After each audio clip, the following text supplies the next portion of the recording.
I listened to a podcast this morning by David Bayer, who is someone who I deeply admire and is doing really great work in the coaching and transformation space, about forgiving parents and specifically forgiving his dad.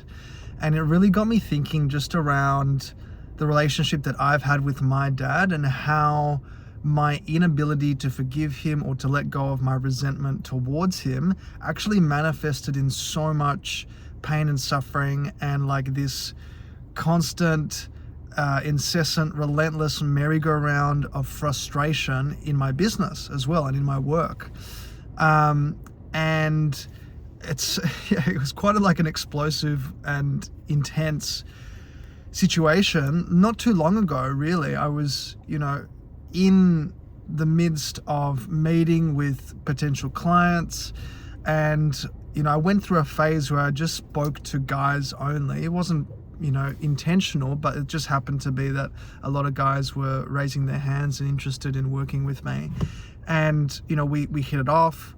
There was a, strong connection there. At least I perceived there to be a strong connection and rapport. When I asked them how committed they would be to, to the coaching process and to themselves, they were really keen. They expressed how, how ready they felt after such a long time of delaying and procrastinating and finally saying enough is enough. And then at the 11th hour, they would pull out and they would, share a reason as to why they were not able to join, and that would be it. And, typically or traditionally that wouldn't really faze me because, in many cases that's just the reality of sales and building a business.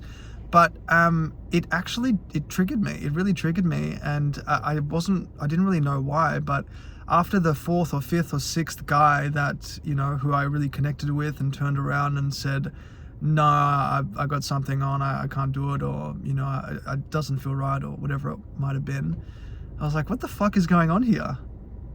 And then I went into self-doubt and lashing myself of like, what the fuck is wrong with you, David? Like, what have you done wrong? Like, what is going on here? And I'm like, Jesus, I was so bad at just taking my own coaching advice and just really giving into those thoughts. But it kind of felt like I was just subconsciously led down this rabbit hole of self-loathing and just lashing myself with these negative thoughts like I'm not good enough, or, I did something wrong, or, I didn't build enough trust, or whatever it might have been. It's so interesting. Like during that moment when I fell apart mentally, I actually saw my dad, or I actually said that I was going to catch up with my dad that day. He had been in for cancer treatment at the time, and I wanted to check in on him and see how he was doing and how his health was going. And he could tell that something was up when I was with him. He could tell that something was on my mind and I was distracted and perhaps a bit dismayed.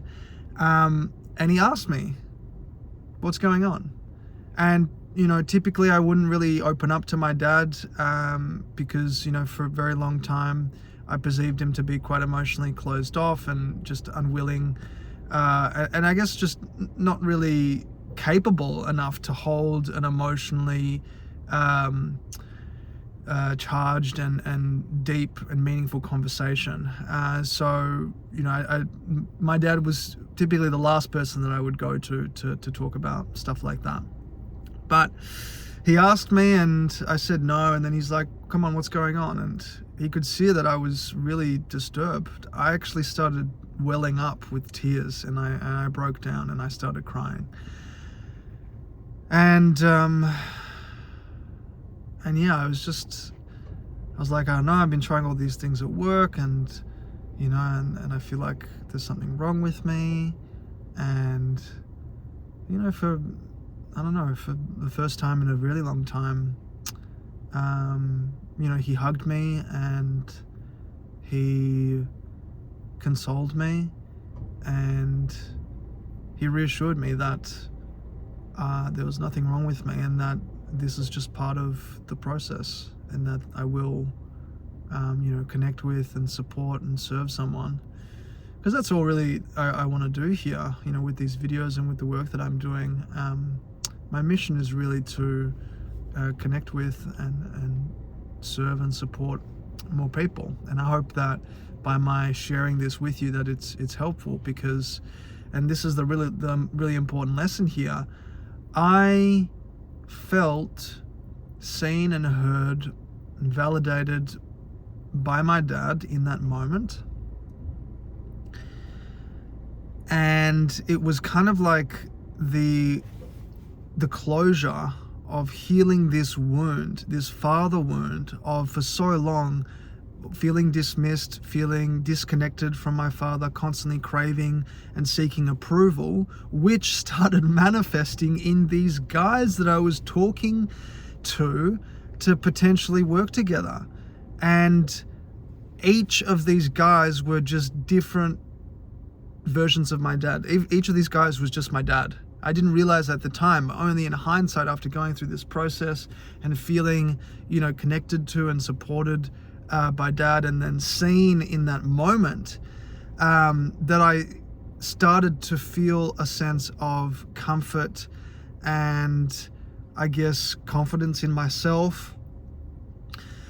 And after going through that, I started to notice new opportunities arise. New clients popped up. New projects popped up.